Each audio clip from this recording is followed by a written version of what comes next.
Emirates, reinforcing aviation ties between both nations. The agreement was signed by the Minister of Aviation and Aerospace Development, Mr. Festus Keyamo, during the ICAO Global Implementation Support Symposium 2025 in Dubai. This revised BASA ensures reciprocal rights for both countries, paving the way for expanded code-share agreements and interlining opportunities for Nigerian airlines. Well, let's get an understanding of what BASA really is. And we have, and of course, other issues in the aviation industry. We have renowned aviation analyst, Mr. Wale Shadare, joins us to talk more on this. It's good to have you join us on the program. Thank you very much. Good afternoon. Well, good afternoon. Help us understand what the BASA agreement means. That's between Nigeria and United Arab Emirates. What do we stand to gain? Thank you very much. BASA is just one of the agreements. Okay, let me put it simply. No airline or no country designates an airline to fly from point A to point B. There must be an agreement between two nations or multiple nations to agree on air services between two countries. So what it means is that you have a body of agreement that stipulates is actually not a straitjacket thing. One BASA with another country can equally be different from an agreement with another country depending on how both countries reach an agreement. What it simply means is that if the two governments, they meet to say, okay, we want to do air transport service to your country because the country has the right to protect its airspace or to make sure a particular airline that is allowed to operate into that country operates. So bilateral air services agreement is usually an agreement between two countries on flight rights. It means the number of flights, the number of times that you can come to my country, the number of times that I can also come to your country. But the problem now is that we have more than 90 bilateral air services agreements that Nigeria is not actually utilizing because our airlines do not have the capacity to reciprocate some of these agreements. So when you have an agreement like that, it depends on what you want. You can say, okay, since I do not have the capacity or my airline does not have the capacity to operate to your country, we can do commercial agreement. What it means is that you have all the rights to come to my country as many times as possible, but there must be something in return that you must give to us until we are ready to reciprocate that agreement. Unfortunately, that has been cancelled, so Nigeria does not benefit directly from the bilateral air services agreement because the commercial agreement had been, cancelled by a former minister of aviation, the government at that particular time. Meet Benga Oreshegun, a fearless voice and an advocate for the truth. He's bringing fresh energy.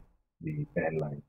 But with what we have done now, with what the government has done now, with the UAE, I think it is a good one, but we cannot rejoice yet until we begin to see the details and content of that agreement. Nobody knows exactly what is in that agreement, whether Nigeria has been just changed, whether it's a good one for Nigeria. I want to believe it will be a good one for Nigeria. I also want to believe that the minister would have seen all the things that we have clamored for, that bilateral air services agreement must be beneficial to Nigeria and must be beneficial to Nigerian airlines. Until we see the content of that agreement, it will be too premature to begin to rejoice over that bilateral air services agreement with the UAE. Well, some will say that the aviation industry is really wobbling to fly high in the skies. But Nigeria Airlines, they've continued to grapple with, a series of challenges, reducing their level of competitiveness, just like you mentioned, across domestic and international space. But do you think this current minister is addressing these issues as expected? I think we must praise the minister for what he has been able to do in the last 2 years. He has really done well. But if you look at the aviation industry as a whole in Nigeria, we had a lot of problems that started long before this administration, even long before the last administration, even long before the administration before the last one. We have to grapple with a lot of issues. We have to grapple with a lot of finance. Our airlines are not well financed, and the problem is not actually with the airlines. The problem has to be with the policy. Like I always told people that no Nigerian airline can be profitable with the type of loan, percentage on loan. There's no way you can survive with 30% or 25% loan interest. It will never work. And if you also look at it, Nigerian aviation industry seems to be at its infancy. Yes, the aviation industry in Nigeria will be 100 years this year, but we haven't really done so spectacularly well. And I think the minister is looking at some of these problems to tackle them headlong. But the problem we've always had is that by the time this minister leaves, another minister comes, we begin to have policy change in policy direction, change in administration, and we begin to leave some of the things that we're supposed to do. The aviation industry in Nigeria is really suffering, but at the same time, we should look at the gains that we have made over the years and begin to build on those achievements and gains. Yes, we have a long way to go. The minister has tried, but we still have a long way to go if the aviation industry in Nigeria is to be reckoned with. Do not get me wrong, the aviation industry is very safe. Our airspace is very safe. It's one of the safest in the world. But there are so many other things, other ingredients that could make our aviation industry to be better, financing, insurance, and so many other things. Yes, the minister has done well with the Cape Town Convention Practice Direction, which we actually make our airlines to access aircraft at a very low rate. So he has done well in that area. Like they say, Rome was not built in a day, but we need to be consistent. We need to be intentional about our policy, about the direction we really need to go to make this aviation industry what it should be. I think 100 years is a long time for us as a nation. We are expected to be seeing a lot of things, but some persons will say, okay, we're already seeing some things because we see some state governments coming up with what we call cargo airports. How viable is this for the business of aviation in Nigeria? Let me just say it without missing word that some of these airports are just conduits for some of those state governments to siphon money. Some are very good, like the one in Ogun State. I think the Ogun State government is so intentional about what they really want to do with that airport. Until recently, I was one of those who felt that that airport will not be viable. But with what I've seen and with some of the things that are coming out from that airport that will be completed before the second quarter, I think they're in the right direction. But you look at the airport in Osun State, you ask yourself, what are you building an airport for in Osun State? Some will argue that anywhere you build an airport, there will be development. You have an airport in Ibadan that is not even viable. Then you're building another one in Osun that is even less than 60 kilometers, if I may say. So most of the time, these state governments, misplace their priorities. And I would have expected that huge amount of money will go into infrastructure in bettering the lives of their people rather than build an airport that, you have just one flight or two flights a day, and that will continue to incur debt to the federal government. Because most of these airports, after building them, they transfer them to funds, which is the federal government. And what you have is that we have so many airports that are viable. And that is why FAN has not really made the type of revenue it's supposed to make and keep. In the essence that only 4 or 5 airports, or let's say less than 6 airports are viable. And what you make from these airports, 6 viable airports, is what you spend on over 30 airports that at times you just have one flight. In the case of Tigawa Airport, you have one flight a day, or 3 flights in a week, how do you build an airport that you just have 3 flights a day? That is not economically viable, and it was a very big drain on the purse of the state government and even the federal government, because at the point the federal government had to assist them with funds. The same thing with airports in Ebola, the same thing with airports in BASA. I don't know why the state government do what they do, but a lot of people will also tell you that these airports are for the future, that with time, these airports will bring the desirable economic gains to the community where they are sited. But we are yet to see how these airports will be able to really, you know, give a return on investment for some of these facilities that they build.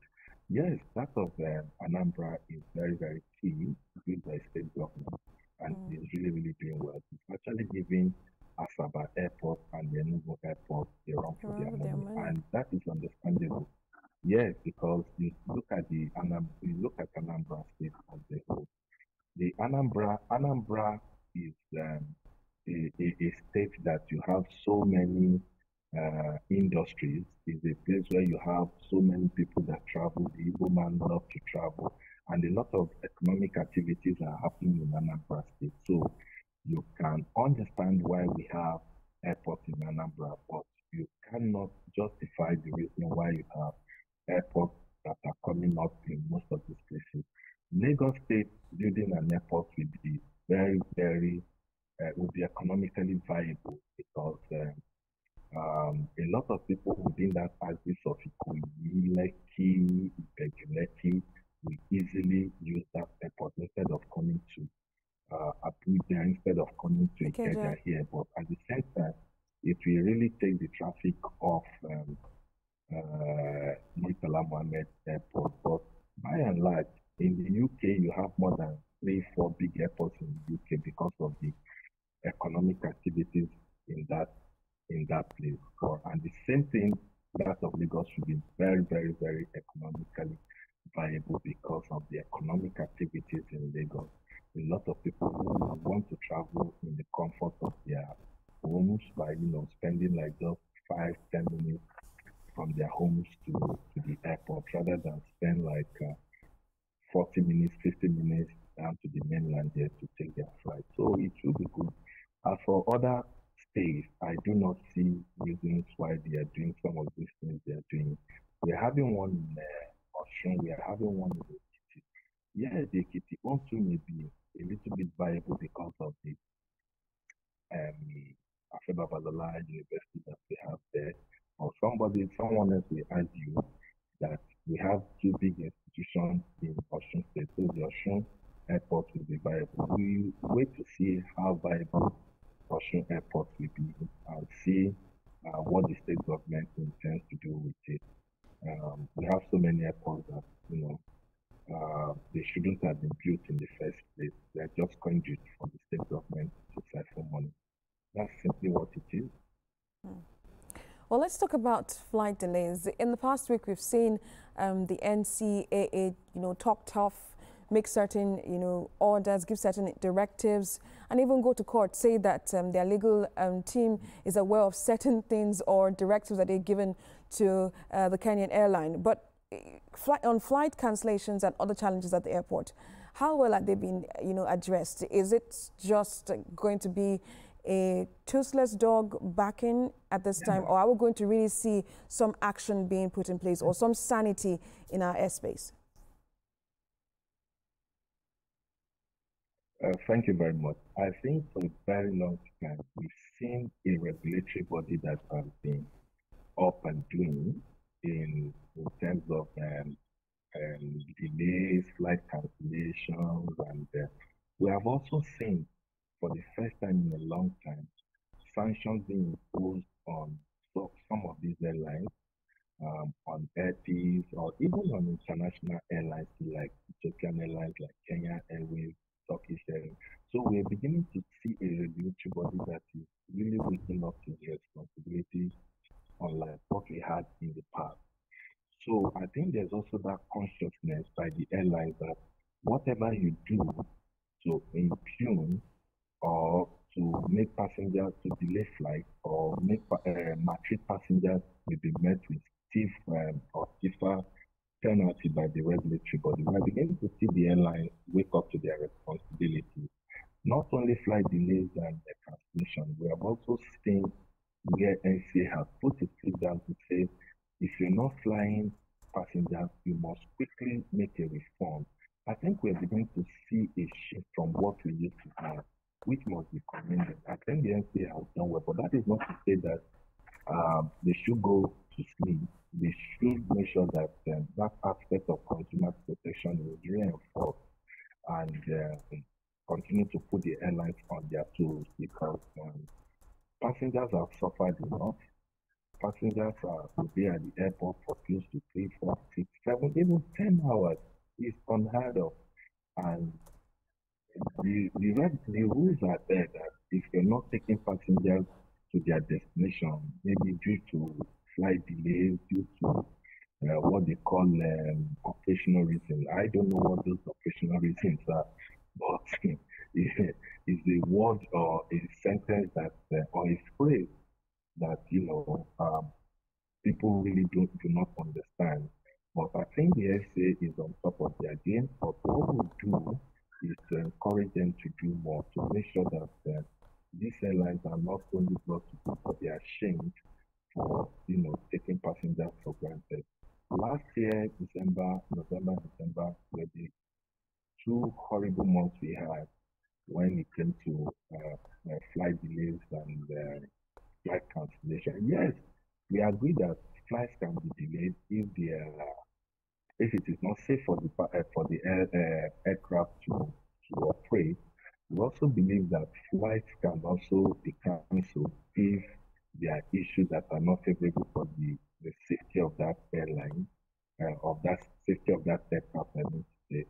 So, at the same time, no airlines want to keep passengers at the airport without flying them because once you delay a flight or you cancel a flight, it has a serious effect on your operation for the whole day. But at the same time, we also need to look at the VIP movement that the airlines have complained about on so many occasions. We have VIP movement that, the airspace is closed whenever the president is traveling, whenever important people are traveling, we close the airspace for 30 minutes, 1 hour. I think the government should look into that and make sure that VIP movements are minimized to a reasonable level so that the airlines will not be the ones to make huge losses.